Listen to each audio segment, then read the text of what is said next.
प्रभूची स्तुती हो. माझं नाव आहे पास्टर राजेश केदारी. सर्वांचे या व्हिडिओमध्ये स्वागत असो. येशू ख्रिस्त आपला व आपला फॅमिलीला आशीर्वादित करू आणि सुरक्षित ठेवा. प्रियानो, हा संदेश तुमचं जीवन बदलून टाकणारा संदेश आहे देवाच्या कृपेने.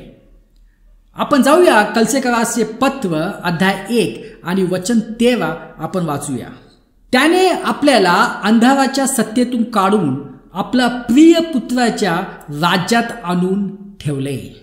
त्या पुत्राच्या ठाई त्याच्या रक्ताच्या द्वारे खंडणी भरून प्राप्त केलेली मुक्ती म्हणजे आपल्या पापाची क्षमा आपल्याला मिळाली आहेत.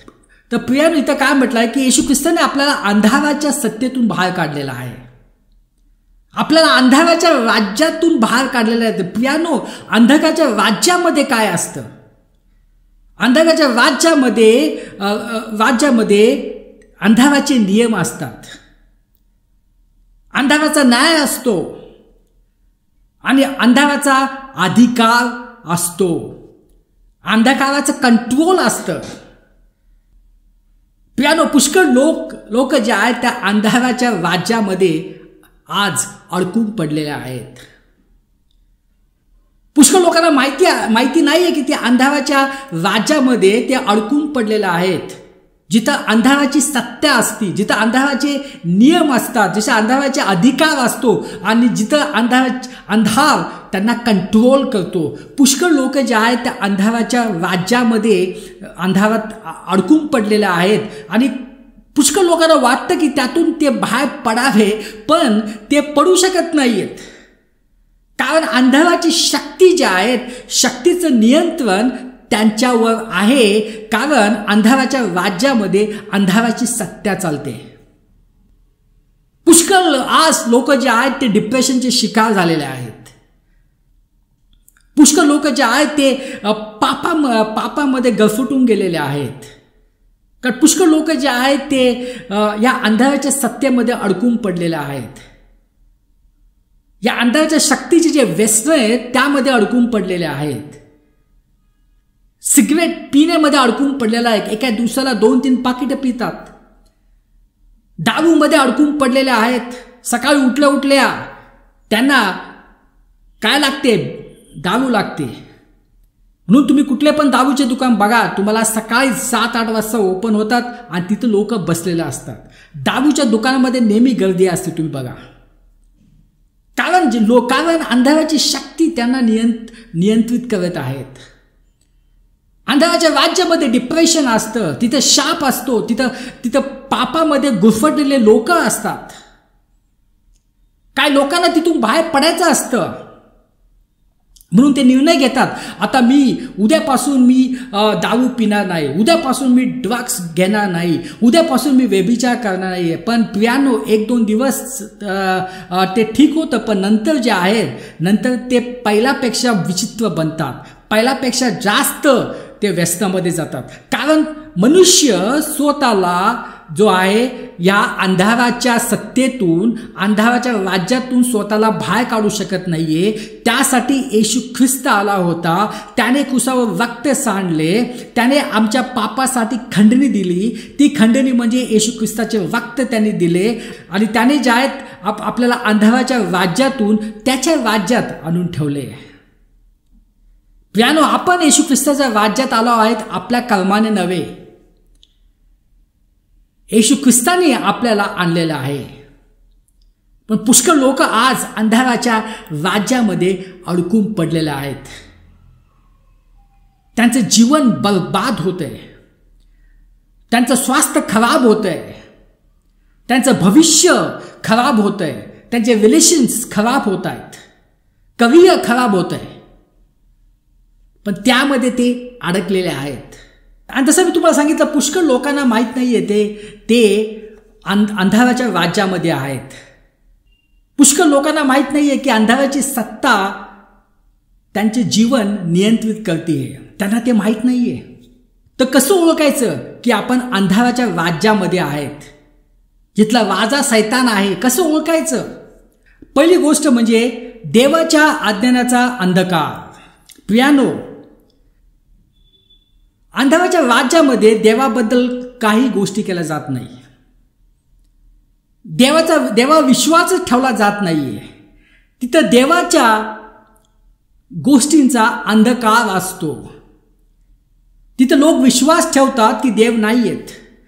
म्हणून जर तुम्ही विश्वास करत नसाल की देव नाहीये, तुम्हाला वाटतं की हे सर्व गोष्टी ज्या आहेत हे सर्व गोष्टी अशाच निर्माण झालेल्या आहे, देव वगैरे काय नाहीये, प्रियांनो लक्षात ठेवा की तुम्ही अंधाराच्या राज्यामध्ये अडकून पडलेले आहात. कारण अंधाराच्या राज्यामध्ये देवाच्या अज्ञानाचा अंधकार असतो.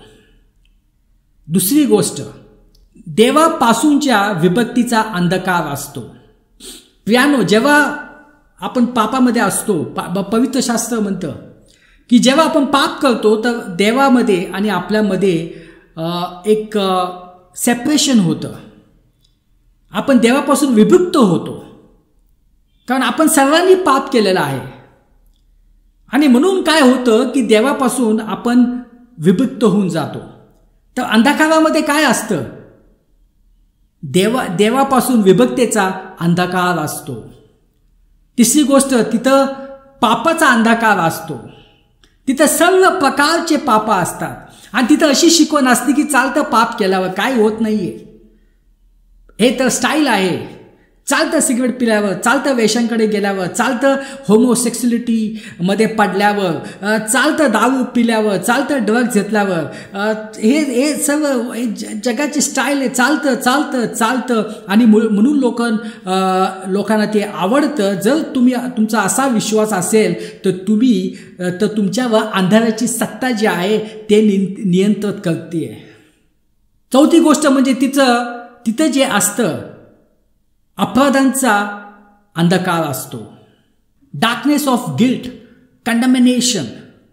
तिथं जे आहे तिथं लोक जे आहेत ते त्यांच्या मनात एक गिल्ट असतं, कंडमिनेशन असतं.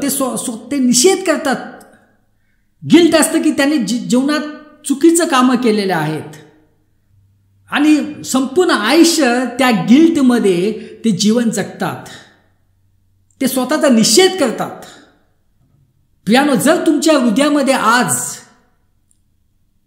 अपराधाची भावना असेल, कंडमिनेशन असेल, निषेध असेल तुमच्या हृदयामध्ये, तुम्ही जे आहे तुम्ही अंधकाराच्या राज्यामध्ये आहात. पाचवी गोष्ट, तिथं मृत्यूचा अंधकार असतो. मृत्यूचा अंधकार म्हणजे काय?